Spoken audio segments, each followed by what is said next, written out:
Right friends, welcome back to editorial discussion. Today is 1st February and let me remind you, we are going to start revision classes from 6th February, right? And today we have 7 issues and out of 7, 2 pertains to science and technology related.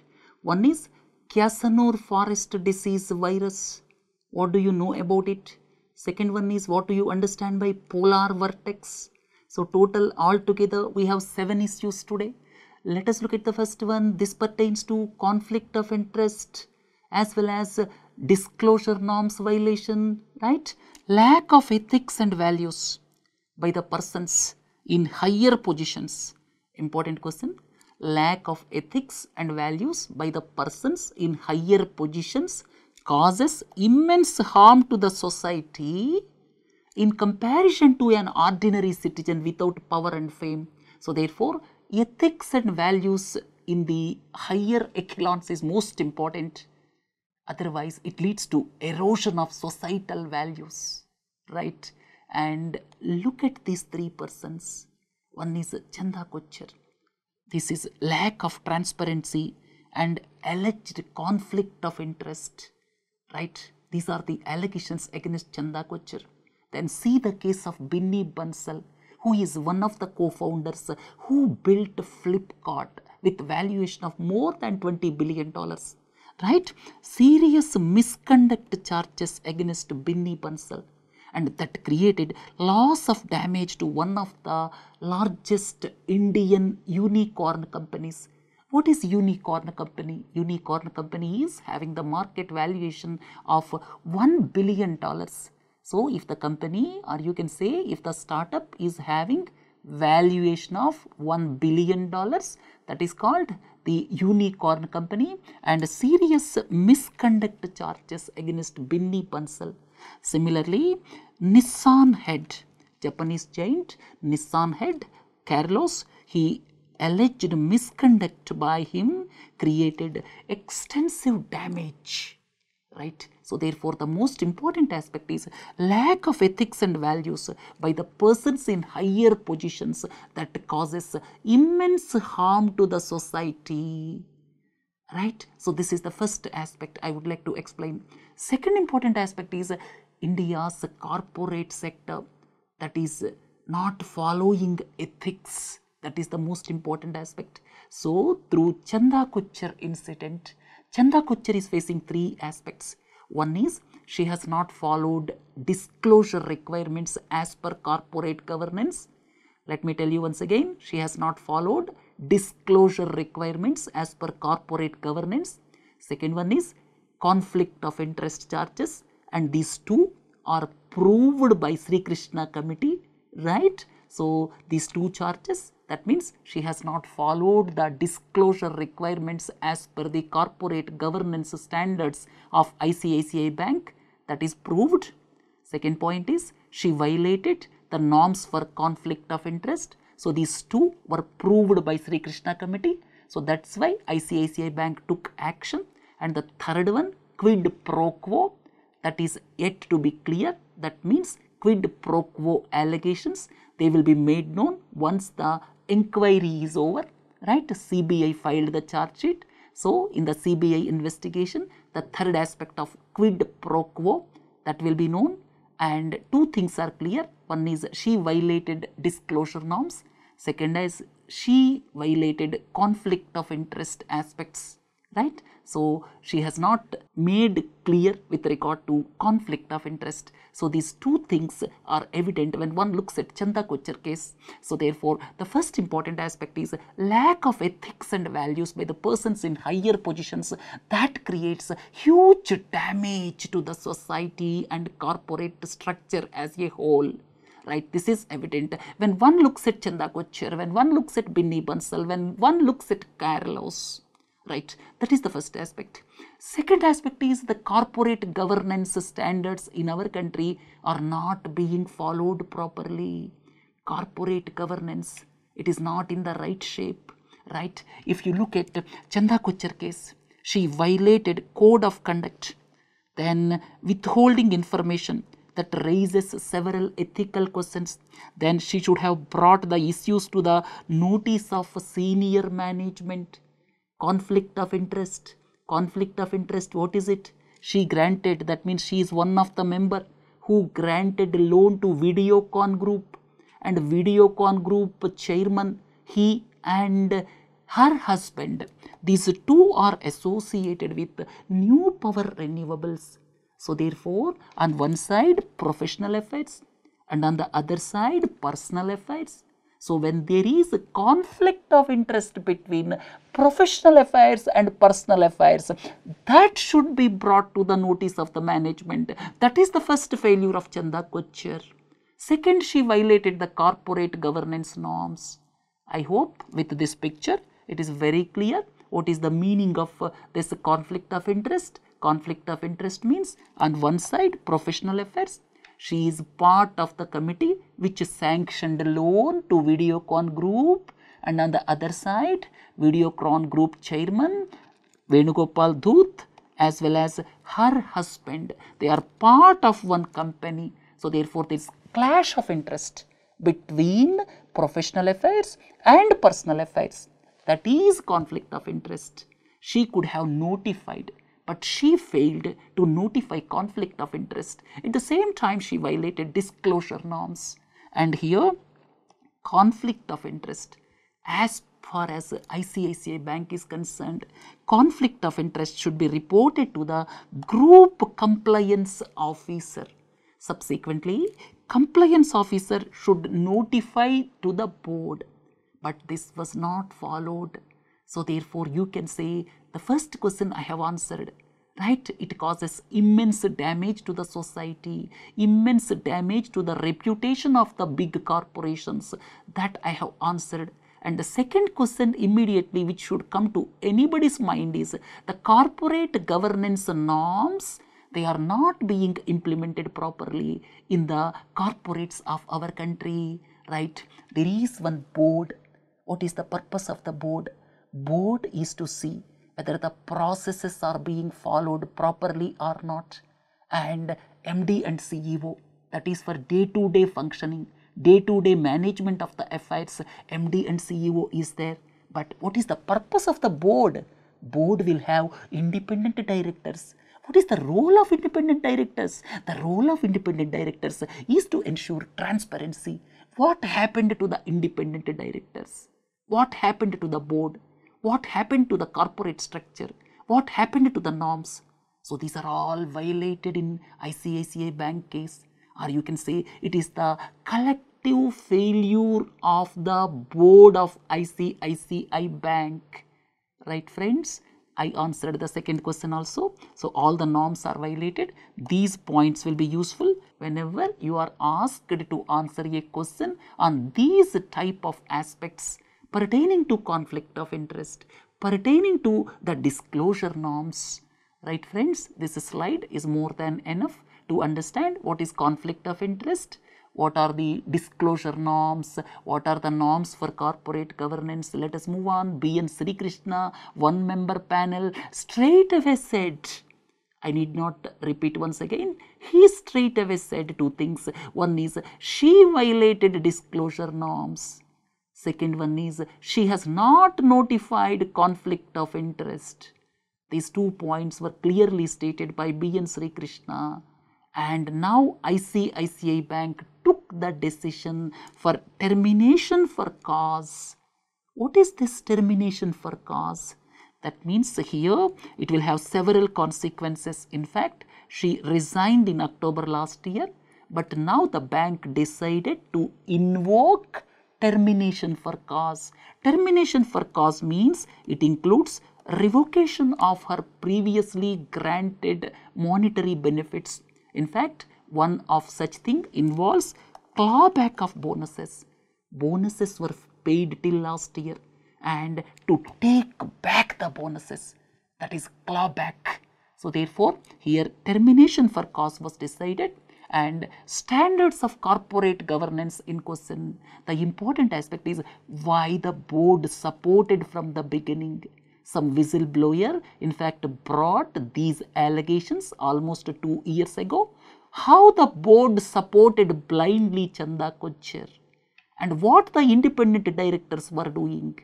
Why it took 2 years to bring, or you can say to conclude, that she is wrong with disclosure norms and conflict of interest?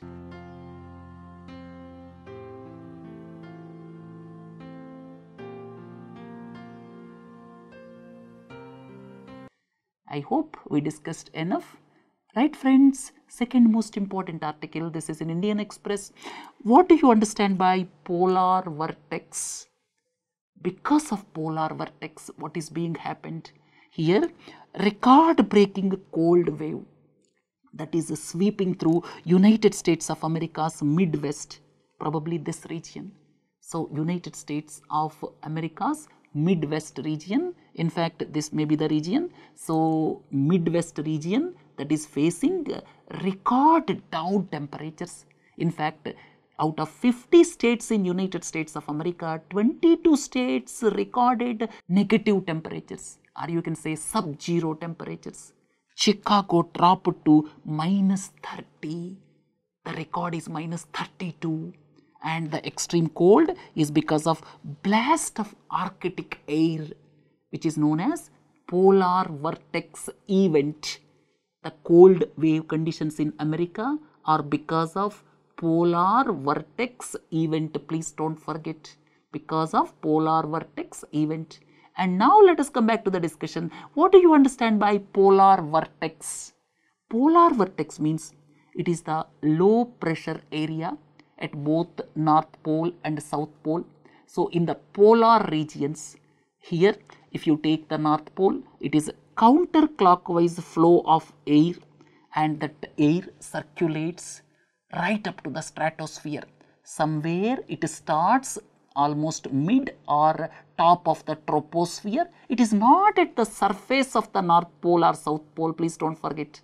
It is not at the surface. It is at much higher elevations above North Pole. I am talking about the present event of polar vortex. Polar vortex is the phenomena which happens at North Pole and South Pole.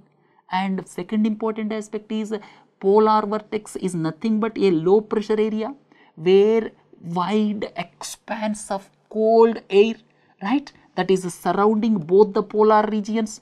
That means here if you take the North Pole, it is in counterclockwise direction. If you take the South Pole, it is in clockwise direction. And here the counterclockwise flow of air circulates above the North Pole. It is not at the surface. Above the North Pole, right extends up to stratosphere. It is like a whirlpool. That means that holds icy polar air within powerful winds. That means powerful winds, I am talking about North Pole, powerful winds circulating in anti-clockwise direction, much higher than the surface of the North Pole. As long as they are moving in circular direction, there is no problem. That means as long as polar vortex is strong, please don't forget, polar vortex is the phenomena which occurs at the North Pole and South Pole, and as long as polar vortex is strong, there is no problem. Those icy winds would be confined to that area. They would be confined to that area, but sometimes the problem comes when the vortex breaks down, right? When the vortex weakens, when it breaks down, what happens? Below that, there is a jet stream. This is another powerful air current and much lower in the atmosphere. So, this jet stream bulges southwards.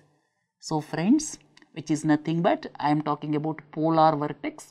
Polar vortex is at the North Pole and South Pole, and I am talking about polar vortex at the North Pole. It is moving air in the anti-clockwise direction, much higher above the surface. And as long as it is a strong moving, there is no problem.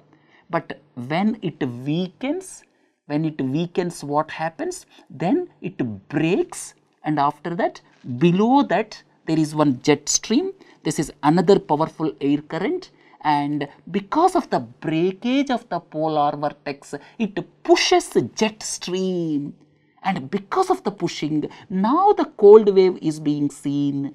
Here, this is a stable polar vortex. As long as it is stable, there is no problem. But when it is weakened, then what happens? It is a wavy polar vortex, and after that it moves cold air down, or you can say jet stream is moved downwards. Because of that, parts of United States of America are facing the cold currents, or you can say cold air is in fact engulfing almost 20 states out of 50 states in United States of America. Right, this is because of the weakening of the polar vortex, or you can say because of the breaking of the polar vortex. Because of that, jet stream is moved southwards. Because of that, some parts of United States of America are facing cold wave conditions.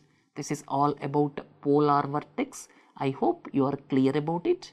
And whether it is because of climate change, it is too early to say, and further reports are awaited.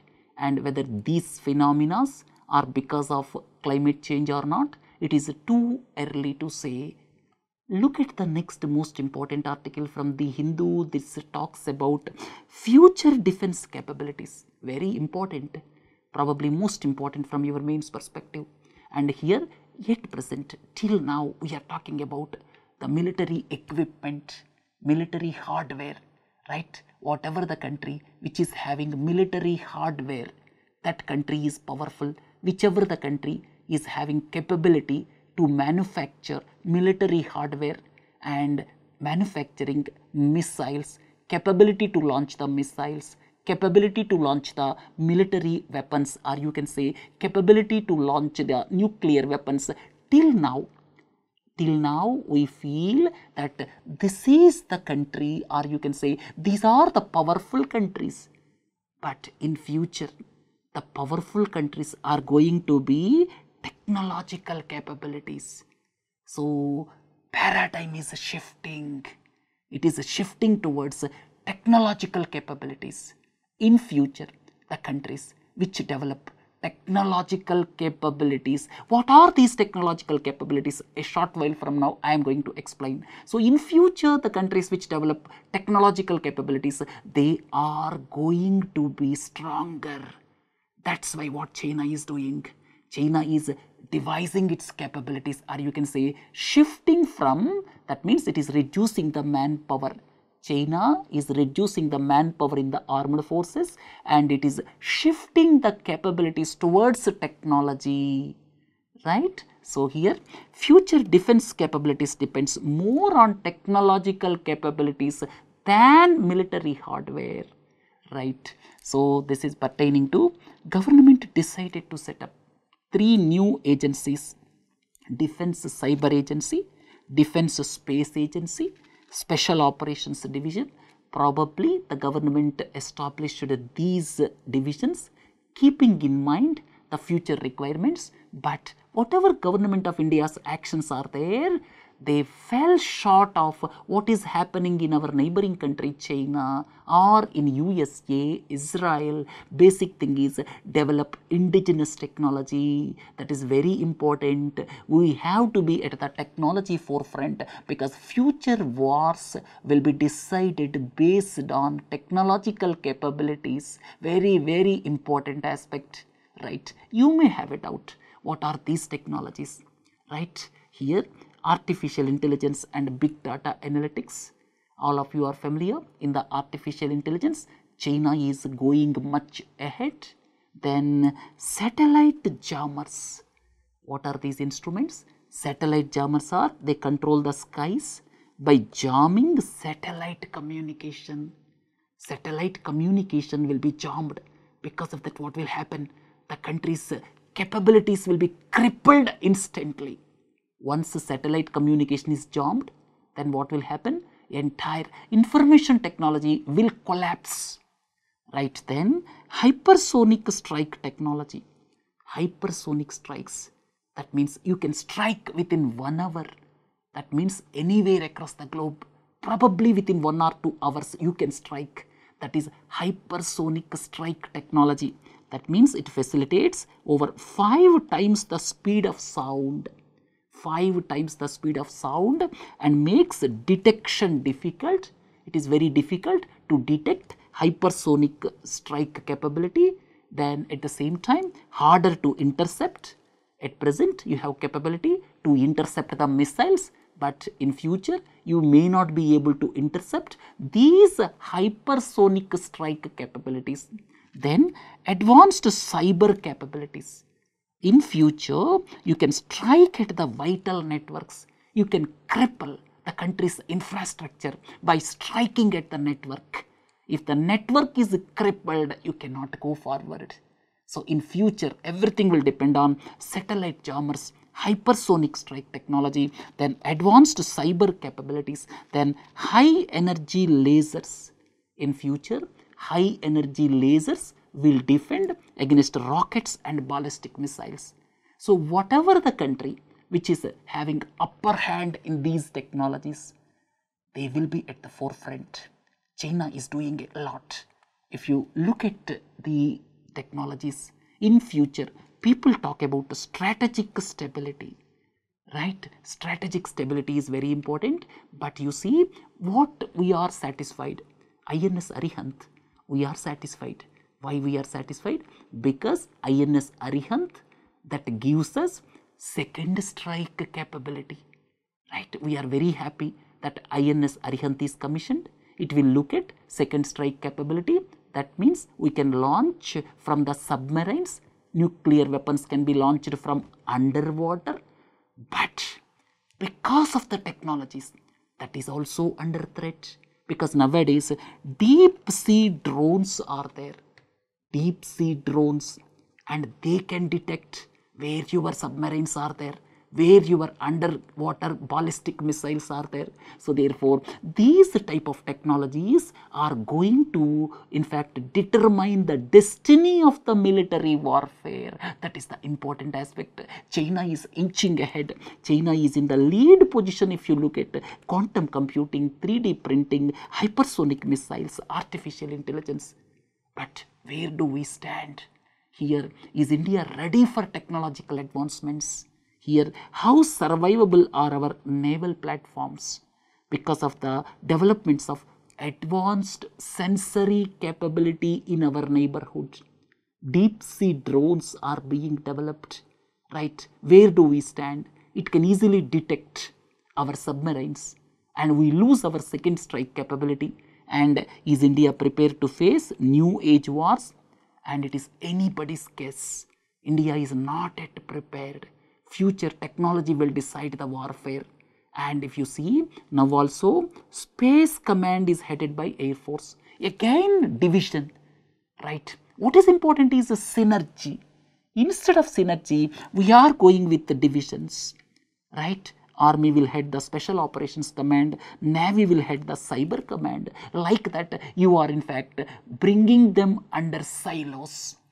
Under silos will not work. We are already facing the problems because of 3 separate armed forces. There is no synergy among the 3 armed forces, right? Again, you are bifurcating them.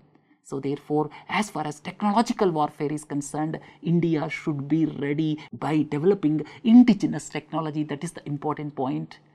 Right, friends? For around 3-4 minutes, let us concentrate on this. Is there a case for reservation for forward classes? After this article, we will look at 3 more important articles are there. They are very, very important, right? There are strong arguments and counter arguments for and against 10% quota. By enlisting them, enunciate your clear point of opinion. This is with regard to 10% quota for the economically weaker sections, right? Then here, is there a case for reservation quota for the forward classes? Yes, there is a case. Why? Social justice should be inclusive in nature. Poverty is one such marker of backwardness, and poverty, that means this is the opinion where reservations must be there. And here, poverty denies equality of opportunity. It denies the opportunity of a decent and sustainable livelihood.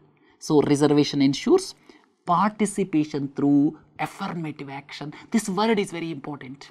Quite often you come across affirmative action. Affirmative action means positive discrimination, right? The 50% cap in Indira Sahni case is applicable only for reservation of socially and educationally backward categories under Articles 15.4 and 16.4. Now we have amended the constitution. We inserted new clauses of articles. That means Article 15.6, Article 16.6 is included. And reservation ensures participation through the positive discrimination or affirmative action. Then now it is provided through adequate amendments to Articles 15 and 16, which allows special provisions for economically weaker sections. So the proponents say social justice is a dynamic concept, right? And it evolves with the changing needs and circumstances of society. In fact, social justice is not defined in our constitution. So if you look at from that perspective, reservation of 10% is in fact to be given with a view to give an opportunity of decent and sustainable livelihood, right? What the opponents say. Opponents say reservations are for the social and educational backwardness, not for economic backwardness. If you want to correct the economic backwardness, give them good schools, right? So here it is gross and willful subversion of principle of social justice. It cannot be a poverty alleviation program. Reservations cannot be poverty alleviation programs. Reservations are to correct the historical social injustice. Historical social injustice, right? So reservations along with the legal protections are given basically against discrimination, right? Certain classes are into discrimination for several years, for several decades. So therefore, to correct the historical wrong, that means they are oppressed by caste discrimination. So therefore, reservations are for social and educational backwardness, but not for economic backwardness. If you want to correct economic backwardness, please give them scholarships, and also please give them some job scheme like Mahatma Gandhi Narega, right? Government can establish new universities, colleges, but not the reservations for the economically poor. Reservations are basically for correcting the historical wrongs with regard to the social discrimination. It is not meant for economic backwardness. Government can correct economic backwardness through many other means. Friends, it has got points and counterpoint, right? So I mentioned from this article what are the points, what are the counterpoints.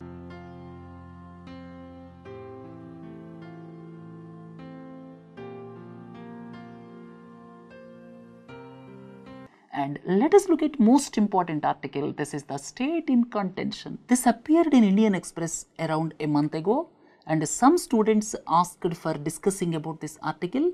And in this article, it is mentioned that the changed circumstances, or you can say in the changed circumstances, the role of the state is to be redefined.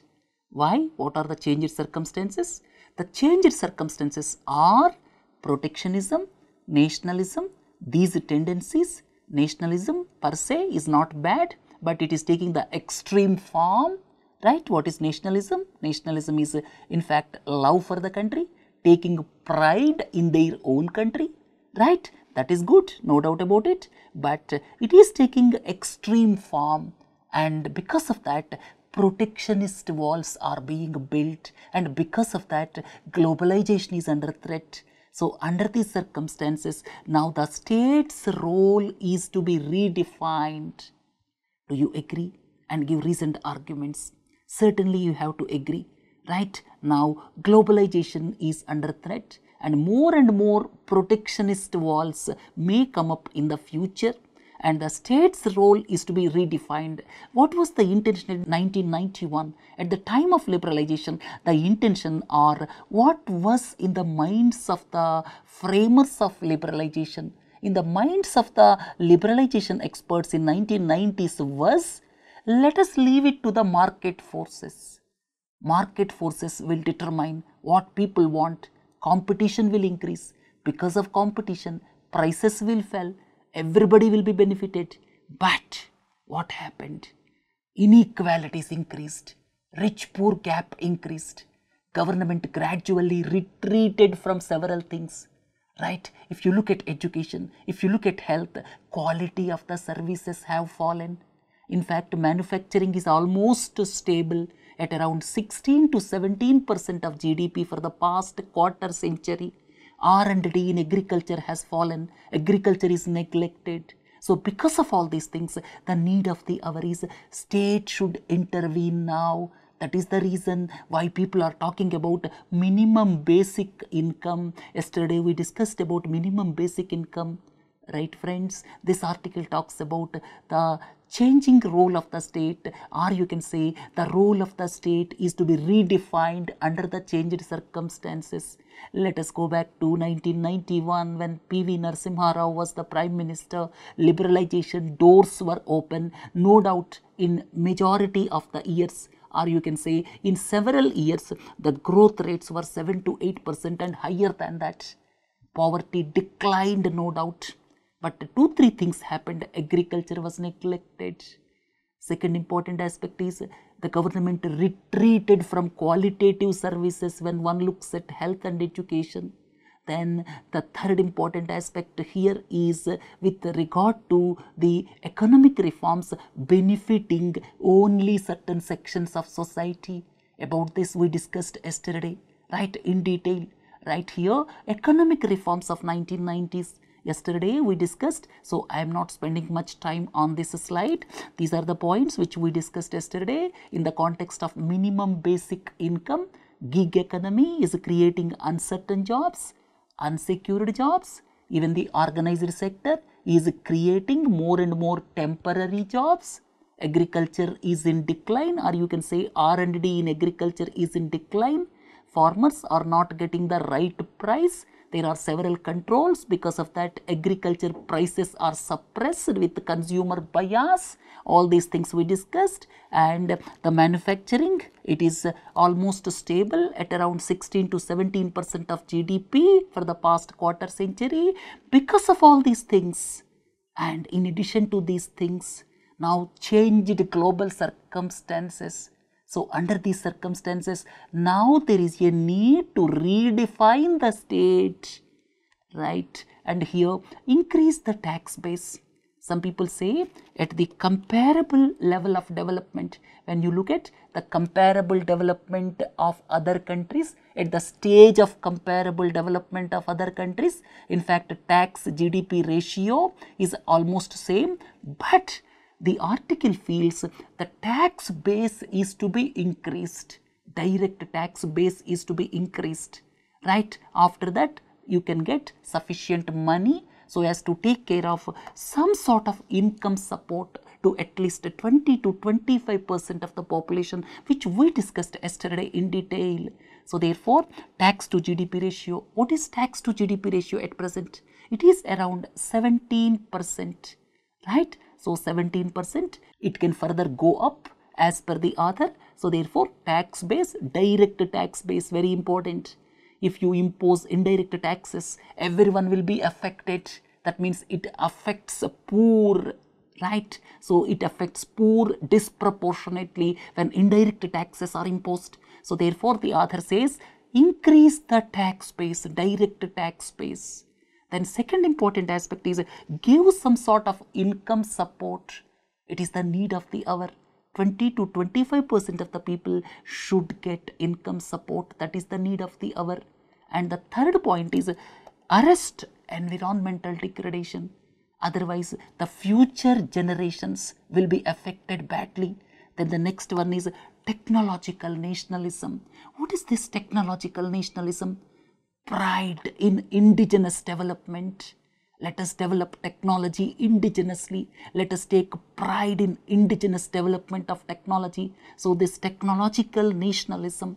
So therefore, in future, we should We need not depend upon other countries. That is the important aspect. So develop technology on your own, indigenous development and technological nationalism, right? So in future, people may be talking about technological nationalism. So therefore, become self-sufficient as far as high-end technologies are concerned, whether it is artificial intelligence, whether it is blockchain, whether it is additive manufacturing, whatever it is, be self-reliant. That is the important aspect. And the last one, most important, is strengthen the state institutions. When you look at police, when you look at judiciary, when you look at health, when you look at education, the need of the hour is, it is the primary responsibility of the state to take care of these things. It cannot be relegated to the private sector. And at present, the police and judicial, it is not satisfactory, right? Cases are being delayed for a number of years in the courts. And because of that, what is being done? People are approaching some middlemen. People are approaching some politicians.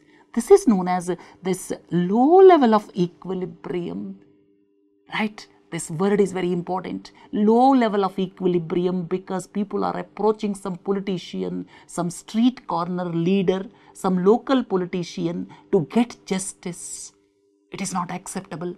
It is low level of equilibrium. So therefore, state's capacity is to be raised. When you look at police, when you look at judicial, when you look at education, when you look at health, that is the primary responsibility of the state, and it is to be redefined.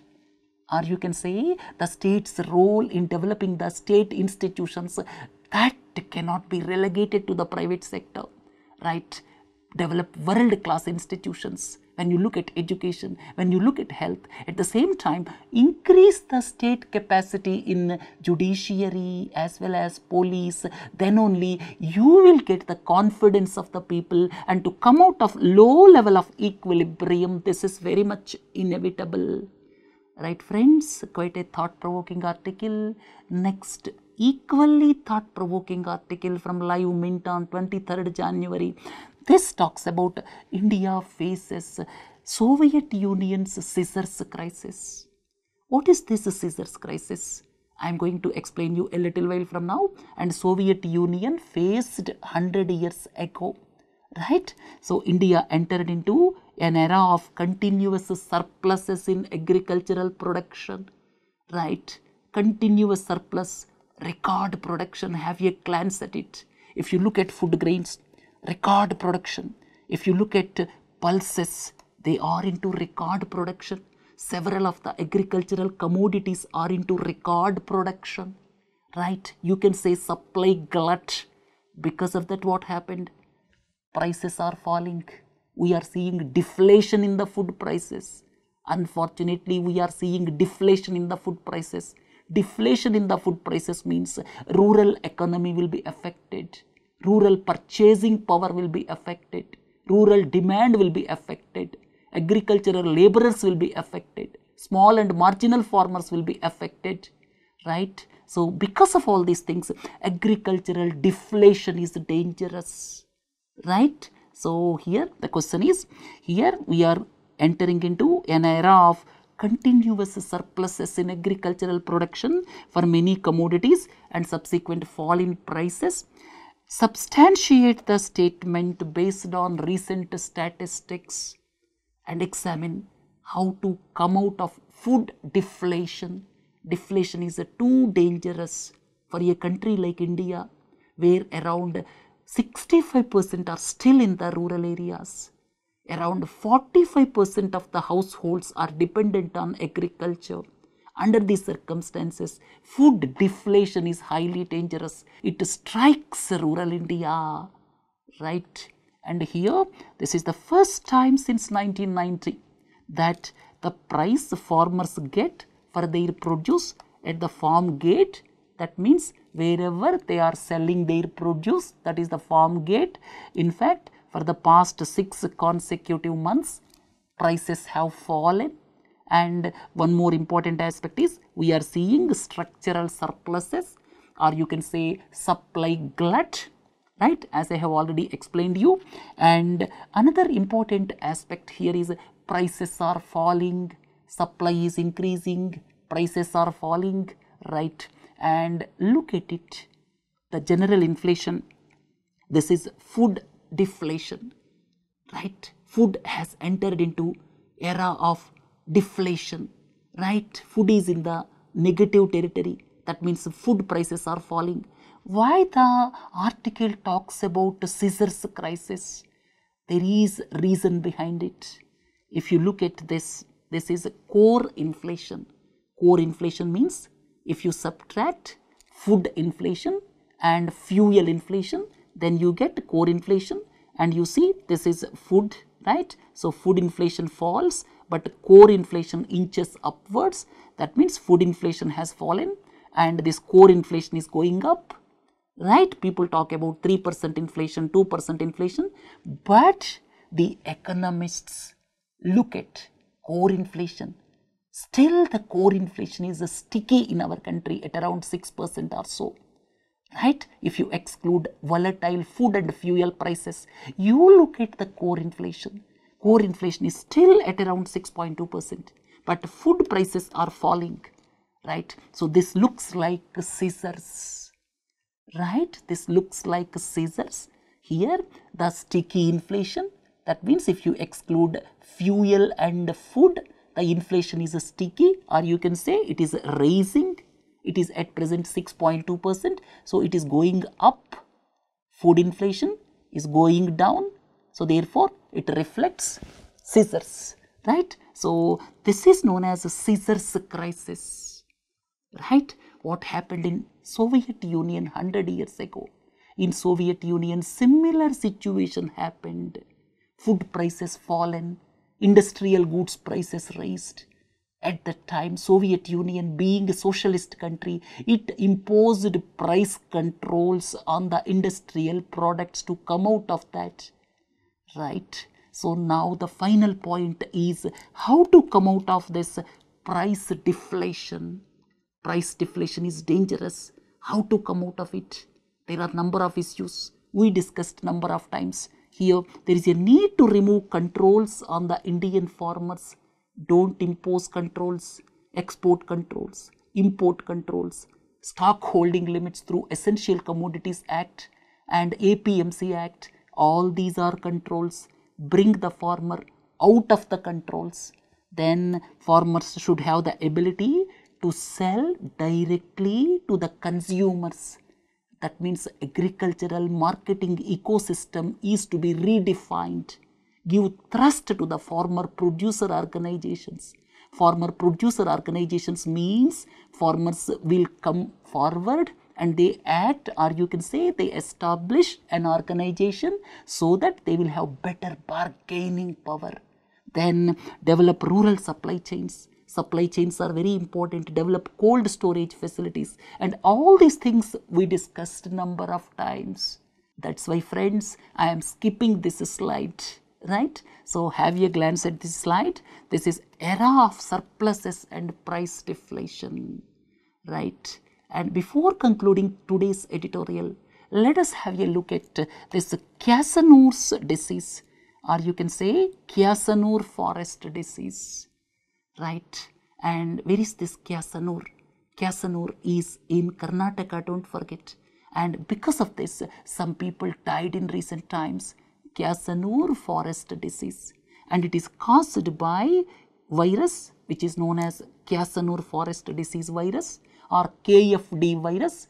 And it is member of the virus family Flaviviridae. Flaviviridae. It has got number of viruses. And this is the name of the family, and here this is the family of viruses, and humans and other mammals serve as natural hosts. And how the viruses are spread?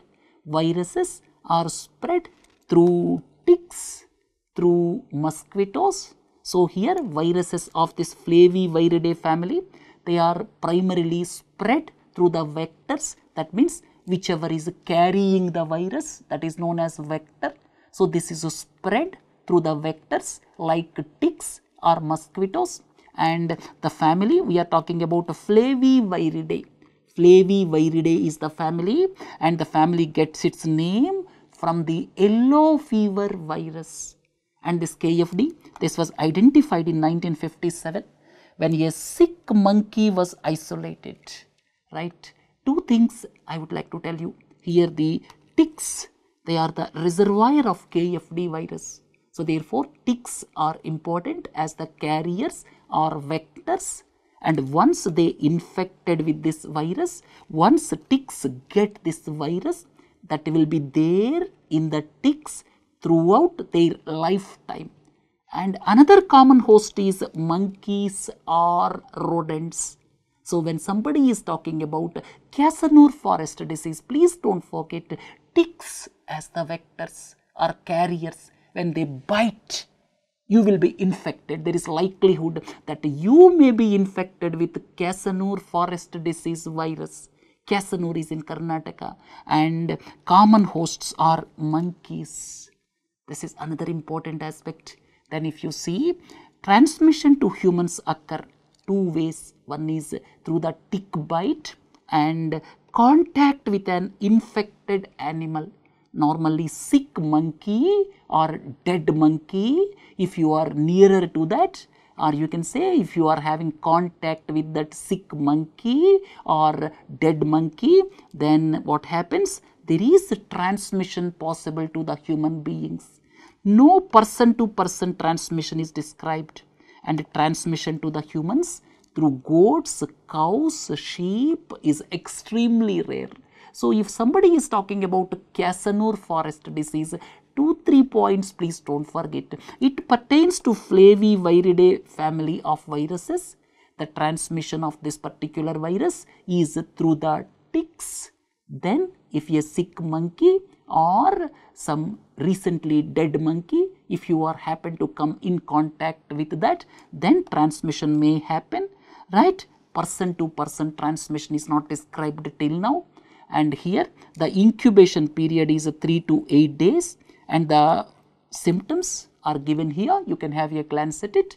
And most important aspect is the fatality rate is around 3 to 5%. That means if 100 people are affected, there is a very possibility 3 to 5 may lose their lives.